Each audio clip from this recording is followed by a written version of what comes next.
All right, I am in Waltham today. We have a bumblebee nest.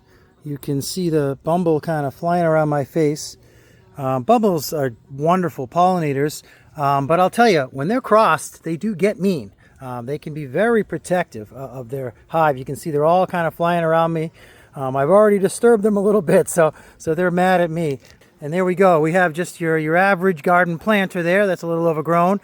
And I got my fancy bee vacuum there going to town. And the way I do this is I get the bee vac right up into the hole and I start vacuuming them. Now this is probably, you can see one coming out of the hole there. Come on, Bumbles. Come on, Bumbles. There we go. So yeah, they're upset at me now because I've already kind of alarmed them. But I'm going to continue to vacuum out this nest and get it all out of this planter. Okay, so you can see I've started to expose some of this nest. That is probably mouse fur. Bumbles tend to make their make their homes in leftover mouse nests. They usually a mouse goes in and leaves behind a mess of fur and stuff. The bumbles tend to like that. They like insulation too. But you can see that yellow stuff. I've already disturbed their nest a little bit. That's some of the pollen that they bring in to feed their babies. All right, there's the bumblebee nest. Okay, here's the bumblebee nest. You can see they look like a whole bunch of little pods. Each one of those little pods is either a baby bumblebee that's going to be packed with a little bit of pollen.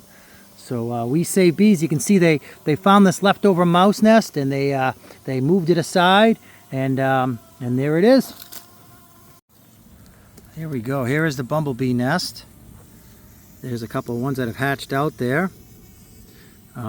It's not nice and organized like a honeybee hive. That one, I don't know what. I think I disturbed him too early. Up here they come. So I'm going to scoop this out and put this in a bucket and take it back to my farm. All right, I'm just finished up this job in Waltham, and I have cleaned out most of the nest, and I dumped out the planter at the homeowner's request. And I noticed this little spinner was actually inside of the bucket, and I'd moved it and the bees were still going around it. As I'm trying to get the stragglers, I put it back in the place where the bumbles were, and the bumbles are going to this. This must have marked their home, and that's how they knew to come in and out. That's pretty wild. They're flying around. I'm able to get the last few stragglers as they're coming back. They remember that ball. They remember that little planter. Bumbles are pretty smart. Okay, so this job is complete now. I've got some bumbles in my bee vacuum, but I have most of the bumbles in this netted bucket. You can see some are trying to make their way out. Bumbles are smart, huh? I got a light in there. You can see the rest of the hive and the queen's in there checking on the eggs. I got some of that mouse fur too. So this will end up back in my bee farm where they will be safe to be free and roam. So this is the new home of the bumblebees. This is back on my farm in Beverly. This is a bee box, like a temporary plastic bee box we use sometimes, and you can see the entrance there, and it's got a little hinge up top. Let's see how they're doing in there.